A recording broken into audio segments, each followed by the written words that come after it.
당신은 침묵 속에서도 살아갈 수 있어요. 마음속으로 하나님을 신뢰한다라고 되뇌일 수도 있어요. 교회에 가서 기도할 수도 있죠.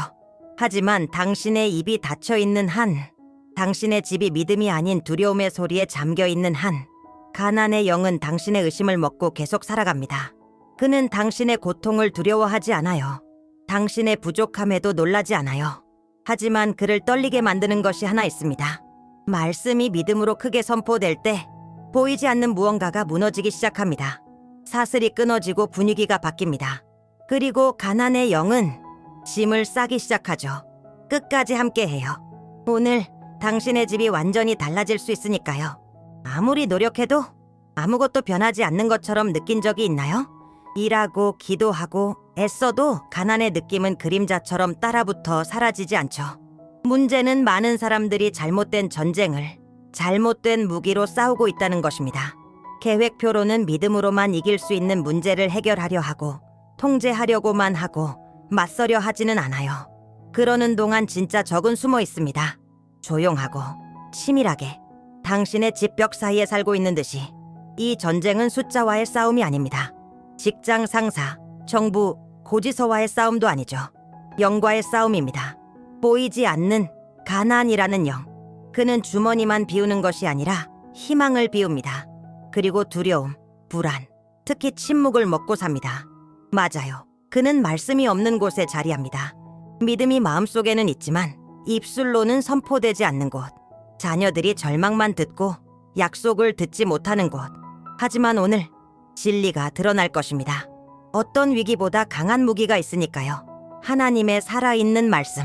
그 말씀이 믿음으로 선포될 때 편안하던 것들이 흔들리기 시작합니다.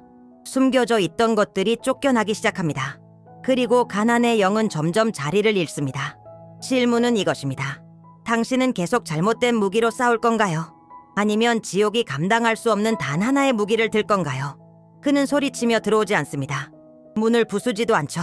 그는 조용히 들어옵니다. 속삭임처럼. 당신의 생각인 것처럼 보이지만 사실은 아닌 생각으로. 네 온 절대 충분하지 못할 거야. 이게 네가 도달할 수 있는 최선이야.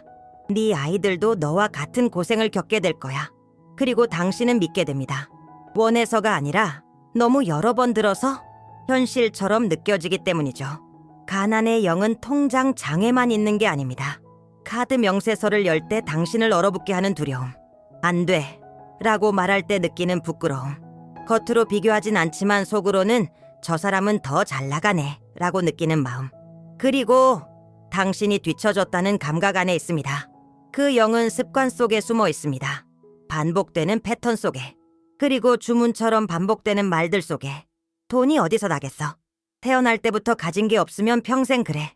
원래 인생은 이런 거야. 하지만 이런 말들은 사슬입니다. 그리고 그 사슬은 지옥에서 만들어진 겁니다.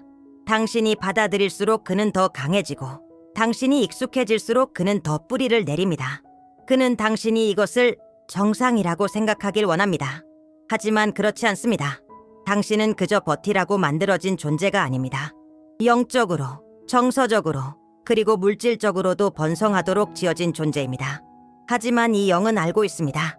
자신을 내쫓을 수 있는 단 하나의 것이 있다는 것을. 그리고 당신이 그걸 깨닫는 것을 두려워합니다. 그리고 이제 당신은 곧 그것을 알게 됩니다. 어둠은 들어올 때 허락을 구하지 않습니다. 그저 머뭅니다. 빛이 없는 곳에. 하지만 빛은 변명하지 않습니다. 논쟁하지도 않습니다. 그저 들어옵니다. 그리고 들어오면 어둠은 선택의 여지가 없다함이 없습니다. 나가야 합니다. 하나님의 말씀도 그렇습니다. 믿음으로 선포될 때 어둠과 흥정하지 않습니다. 대체하고 파고들고 몰아냅니다. 시편 119편은 말합니다. 주의 말씀이 들어오면 빛이 비친다. 여기엔 논쟁도 깊은 사색도 없어요. 들어옴, 그뿐이죠. 말씀이 들어오면 가난의 영은 달아납니다. 하지만 문제가 하나 있습니다. 많은 가정이 치명적인 영적 침묵에 잠겨 있다는 것. 벽들은 다툼, 불평, 절망만 들어왔고 믿음의 터가 되어야 할 집이 보이지 않는 전투에서 조용히 패배하는 곳이 되어버렸습니다. 당신은 부엌에 앉아 월세를 어떻게 내야 할지 고민합니다. 침대에 누워 자녀들을 어떻게 먹여야 할지 생각합니다. 하지만 하나님은 단 한 가지를 기다리고 계십니다. 목소리, 혼란 한가운데에서 일어나는 목소리, 이렇게 선언하는 목소리, 기록되었으되 입술이 이렇게 말하는 목소리, 여호와는 나의 목자시니 나에게 부족함이 없으리로다. 말씀이 선포될 때 공기가 반응합니다. 어둠이 흔들립니다. 가난의 영은 자리를 잃습니다. 당신은 계속 침묵할 건가요? 아니면 빛이 들어오게 할 건가요? 상상해 보세요. 당신은 거실 한가운데 서 있습니다. 책상 위엔 청구서가 놓여 있고 세상은 길이 없다고 말합니다. 하지만 당신의 목소리는 이렇게 말합니다. 여호와는 나의 목자시니 내게 부족함이 없으리로다. 그 순간 무언가가 바뀝니다. 밖이 아니라 안에서 당신의 집의 벽이 듣습니다. 맞아요, 듣습니다. 영적 분위기는 말씀에 반응합니다. 당신의 목소리는 칼이 되고 거실은 제단이 되고 긴장으로 가득하던 집은 믿음으로 채워지기 시작합니다. 당신은 목사가 될 필요 없습니다. 마이크도 필요 없습니다. 성경 구절을 다 외울 필요도 없습니다. 당신에게 필요한 것은 믿고 말하는 것. 요리하면서 말하세요. 샤워하면서 말하세요. 눈물이 차올라도 말하세요. 말씀을 마치 당신의 수학을 적시는 물처럼 말하세요. 오늘 부족함이 있던 곳에 내일은 기적이 있을 수 있습니다. 하지만 기적은 기름진 땅을 찾습니다. 그 땅은 말해진 믿음입니다. 자녀들이 듣게 하세요. 당신의 집 천장이 하나님의 임재로 채워지게 하세요. 믿음을 침묵 속에 가두지 마세요.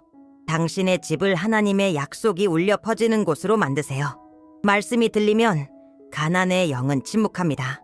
그리고 감옥 같던 상황이 약속의 자리로 변하기 시작합니다. 그는 단순해 보입니다.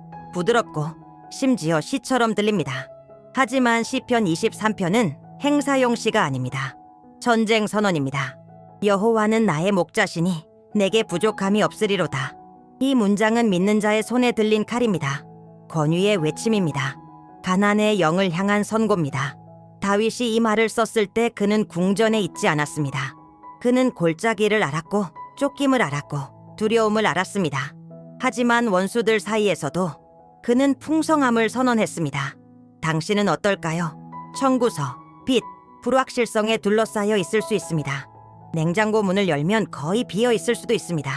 하지만 당신의 입술이 이 진리로 채워진다면 하늘은 듣고 지옥은 떱니다. 내게 부족함이 없으리로다는 희망이 아닙니다. 확신입니다. 눈으로 보기 전에 믿는 것입니다. 말씀으로 드러나는 믿음입니다. 하나님은 당신의 눈에 보이는 것을 따라 움직이지 않으십니다. 당신의 영에 있는 것에 반응하십니다. 그리고 당신의 영이 이 진리에 앵커될 때, 주님이 당신의 걸음을 인도하신다는 진리를 붙들 때, 부족함은 권리를 잃고 가난은 입지를 잃고 떨리던 목소리는 담대하게 선언하기 시작합니다. 여호와는 나의 목자시니 내게 부족함이 없으리로다. 하지만 이것은 시작일 뿐입니다. 이 목자께서는 인도하실 뿐 아니라 지탱하십니다. 당신은 그 골짜기를 알고 있습니다. 밤이 유난히 길고 월급은 늘 달보다 먼저 끝나버리는 그곳. 겉으론 강한 척하지만 속은 더 이상 싸울 힘이 없어 지쳐있는 그곳. 맞아요. 골짜기는 현실입니다. 하지만 영원하지 않습니다. 그리고 그것이 당신의 종착지도 아닙니다. 말씀은 이렇게 말합니다. 내가 사망의 음침한 골짜기를 다닐지라도 해를 두려워하지 않을 것은 주께서 나와 함께 하심이라. 당신은 그 골짜기에 사는 것이 아닙니다. 그저 지나가고 있을 뿐입니다. 그리고 목자 되신 주님은 상처난 양을 길에 버려두지 않으십니다. 그는 인도하시고 붙들어 주시고 지켜주십니다. 그리고 당신이 가장 예상하지 못한 순간 적들의 한가운데에서 그분은 상상도 못한 일을 하십니다. 상을 차리십니다. 맞아요, 상을. 먹을 것, 풍성함, 공급이 가득한 상을. 하지만 숨겨진 곳에서가 아닙니다. 몰래도 아닙니다. 당신의 원수들 앞에서, 부족함의 얼굴 앞에서, 당신의 집에 자리 잡으려 했던 가난의 영 앞에서 주님은 이렇게 일하십니다. 당신을 단지 구해내실 뿐 아니라 공개적으로 높이십니다. 사람들이 당신은 실패할 거라 말하던 그 자리에서 복을 부으십니다. 수치를 씌우려 했던 그 자리에 기름을 부으십니다. 그리고 당신의 잔은 가득 차는 정도가 아니라 넘칩니다. 이것은 생존이 아닙니다. 영적 선언입니다. 궁핍의 때는 끝났다는 신호. 이 말이 너무 담대하게 들린다면 목자와 바짝부터 걸어갈 때 무슨 일이 일어나는지 지켜보세요. 지금 느껴지는 그 떨림. 단순한 감정이 아닙니다. 영 안에서 일어나는 움직임입니다. 당신의 집 안에서도 지금 작동하기 시작한 무엇인가입니다. 말씀이 들어올 때 허락을 구하지 않습니다. 빛과 불과 진리로 들어옵니다. 그리고 침묵하던 곳에서 소리가 일어나기 시작합니다. 믿음의 소리, 자유의 소리, 새로움의 소리. 만약 이 말이 당신 안에서 무언가를 깨우고 있다면, 당신의 마음에 울림이 있다면 멈추지 마세요. 이 채널은 그저 영상을 올리는 곳이 아닙니다. 회복의 자리입니다. 그리고 이렇게 선언하는 사람들의 모임입니다. 우리 집에는 더 이상 부족함이 머물지 않는다. 그러니 지금 구독하세요. 그건 단순히 버튼을 누르는 행동이 아닙니다. 선언입니다. 나는 이 진리를 계속 듣고 싶다. 나는 말씀으로 채워지길 원한다. 라는 언약입니다. 알림도 켜세요. 새 영상이 올라올 때마다 당신 삶의 새 열쇠가 풀릴 수도 있습니다. 당신은 더 이상 어둠 속에 살 수 없습니다. 이 빛을 맛본 이상 함께 가요. 아래를 누르세요. 구독하고 하늘이 당신의 집 위에 계속 부어지기를. 하지만 깊게 숨을 들이쉬세요. 왜냐하면 다음에 올 것은 당신이 싸우고 있는 전쟁의 진짜 이유를 드러낼 것이니까요. 적은 당신의 눈물에 두려워하지 않습니다. 울어도 됩니다. 슬퍼해도 됩니다. 속으로 조용히 부르짖어도 됩니다. 그는 흔들리지 않습니다. 그는 당신이 교회에 있는 것도 신경 쓰지 않습니다. 찬양해도, 손을 들어도, 설교를 들어도 상관없습니다. 단, 집에 돌아오면 계속 침묵하기만 한다면, 그가 두려워하는 것은 당신의 믿음이 머리에서 입으로 내려오는 순간입니다. 폭풍 한가운데에서 당신이 입을 열어 이렇게 말하는 순간입니다. 예수의 이름으로 이 영은 더 이상 여기 머물 수 없다. 그 순간 보이지 않는 세계가 흔들립니다. 하늘이 움직입니다. 지옥은 공포에 빠집니다. 이것은 소리치느냐의 문제가 아닙니다. 음량의 문제가 아닙니다. 권위의 문제입니다. 예수의 이름은 평범한 소리가 아닙니다. 영적 판결입니다. 모든 이름 위의 이름입니다. 실업 위에, 물가 위에, 가문의 가난의 역사 위에. 그 이름이 믿음으로 선포될 때 보이지 않는 사슬이 끊어집니다. 문들이 열리기 시작합니다. 분위기가 달라집니다. 그리고 가난의 영은 창백해집니다. 왜냐하면 그는 압니다. 예수의 이름이 믿음으로 선포되는 곳에 자신이 머물 자리가 없다는 것을. 그러니 질문합니다. 당신은 몇 년을 더 침묵 속에서 싸울 건가요? 몇 달을 더 저기 당신 것일 소파에 앉아 있도록 둘 건가요? 이제 그가 가장 두려워하는 일을 할 시간입니다. 말하는 것. 믿음은 긍정적인 생각이 아닙니다. 그저 무언가가 변하기만을 기다리며 팔짱 끼고 마음을 닫아두는 것도 아닙니다. 믿음은 살아있습니다. 믿음은 담대합니다. 믿음은 속삭여도 영 안에서는 큰 울림을 냅니다. 말씀은 이렇게 말합니다. 믿음이 없이는 하나님을 기쁘시게 할 수 없으리옵느니라. 왜일까요? 믿음은 모든 것이 이해되지 않을 때도 신뢰한다는 증거이기 때문입니다. 모든 것이 망할 거다 라고 외쳐도 입술로 나는 믿는다 라고 말하는 것이기 때문입니다. 하지만 가난의 영이 절대로 알리고 싶지 않은 비밀이 있습니다. 믿음은 분위기를 바꿉니다. 맞아요. 폭풍이 공기를 바꾸듯 선포된 믿음은 당신의 집의 영적 환경을 바꿉니다. 하늘은 필요만 보고 움직이지 않습니다. 믿음을 보고 움직입니다. 만약 하나님이 필요만 보고 움직이신다면 세상에 굶주리는 사람은 없을 것입니다. 하지만 하나님은 믿음을 보실 때 움직이십니다. 입을 여는 믿음, 보기 전에 선포하는 믿음, 찬장이 비어 있어도 여호와는 나의 목자시니 라고 말하는 믿음. 지금 아무것도 변하지 않는 것처럼 보여도 당신이 계속 말하면 어딘가에서 무언가가 깨지기 시작합니다. 보이지 않는 영역에서, 영적 근원에서, 부족함의 뿌리에서. 왜냐하면 말해진 믿음은 오랫동안 닫혀있던 문을 여는 열쇠이기 때문입니다. 그래서 오늘 당신의 집은 믿음을 들이마시기 시작할 것입니다. 그리고 믿음이 머무는 곳에서 두려움은 짐을 싸기 시작합니다. 대부분의 사람들이 악한 영에게 파괴되는 것이 아닙니다. 자기 입으로 스스로 무너지고 있습니다. 성경은 분명하게 말합니다. 죽고 사는 것이 혀의 권능에 있다. 이 말의 무게가 느껴지나요? 당신의 말은 단순한 소리가 아닙니다. 씨앗입니다. 공간을 만들고 혹은 무너뜨리는 씨앗입니다. 그리고 무엇이 더 무섭냐면 많은 사람들이 자기 입으로 적과 동의하고 있다는 사실입니다. 내 인생은 원래 이래.